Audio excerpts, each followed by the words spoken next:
Sabe quando a gente fala sobre saúde mental e muitas vezes parece que tudo se resume a uma lista de sintomas? Pois é. Hoje vamos mergulhar numa forma bem diferente de entender o sofrimento psicológico, uma que vai muito além dos diagnósticos que a gente costuma ouvir por aí. Olha só o nosso roteiro de hoje. Primeiro, a gente vai questionar essa ideia de focar só nos sintomas. Depois, vamos apresentar uma nova lente para olhar para tudo isso. Vamos entender quais são as dimensões que formam a nossa vida, ver como isso se aplica no dia a dia com exemplos bem práticos e, no fim, a gente fecha com a grande mensagem por trás dessa abordagem. Vamos lá? Então, para começar, vamos dar um passo para trás e pensar um pouco sobre a forma como a gente normalmente fala sobre o sofrimento emocional. Pensa bem. Muitas vezes parece que o sofrimento é tratado como um checklist, não é? Ah, tem isso e aquilo, ok, então o rótulo é esse. Mas será que a experiência humana, com toda a sua complexidade, cabe mesmo numa lista, numa caixinha tão simples assim? E aqui a gente vê bem essa diferença. De um lado, a visão mais tradicional, que busca o sintoma, a doença, para chegar no diagnóstico. Do outro, uma visão que a gente chama de fenomenológica, inspirada em pensadores como Arthur Tatossian. Aqui, o foco muda completamente. A questão não é o que a pessoa tem, mas como essa pessoa está vivendo, como a experiência dela no mundo. E é justamente isso que nos leva para essa nova lente, essa nova maneira de enxergar. É uma virada de chave bem importante na perspectiva. E aqui está a ideia principal, que é muito potente.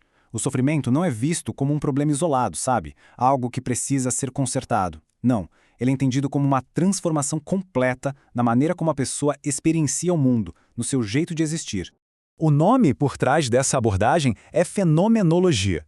Pode parecer um nome difícil, mas a ideia é super simples. É o estudo da nossa experiência direta, do jeito que ela acontece pra gente.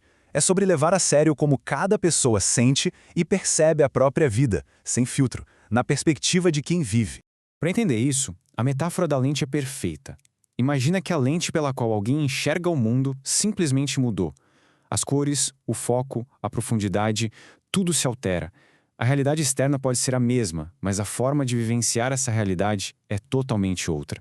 Tá, mas o que exatamente muda nessa lente? Essa abordagem destaca 4 dimensões principais que são como os blocos que constroem a nossa experiência.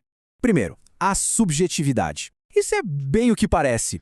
É o reconhecimento de que cada pessoa vive a vida de um jeito único. O mundo de uma pessoa não é igual ao de outra. Cada experiência interna é um universo particular.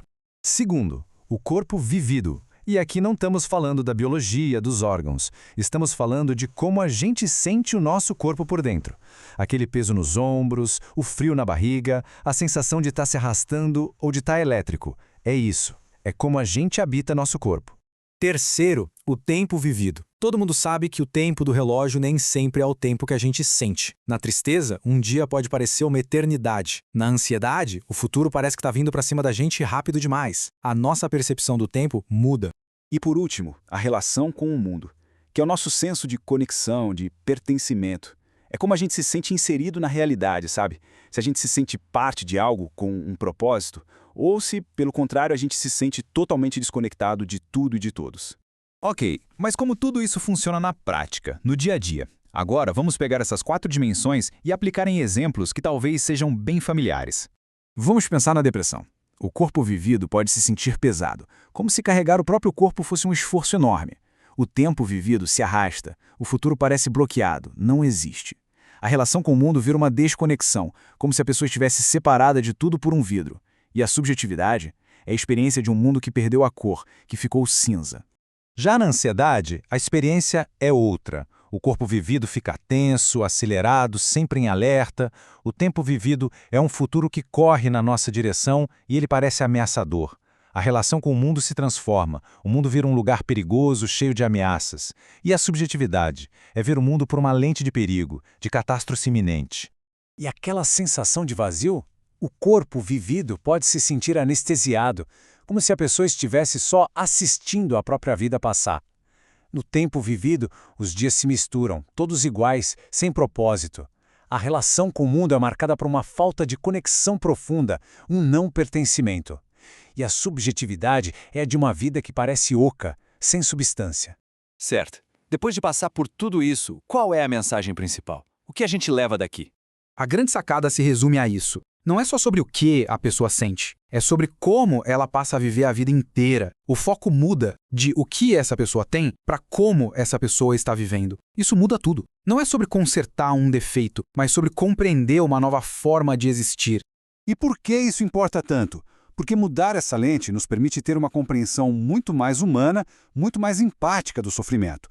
A gente consegue sair da caixinha do julgamento ou do rótulo e entrar de verdade no universo daquela pessoa, buscando entender a sua experiência. E fica aqui uma reflexão final pra gente. Se a gente passasse a enxergar o sofrimento não como um transtorno, uma falha, mas como uma maneira de viver que se transformou, de que forma isso poderia mudar o jeito como a gente apoia um ao outro? E para fechar, aquele nosso lembrete essencial. Este conteúdo é informativo, tem um objetivo de psicoeducação.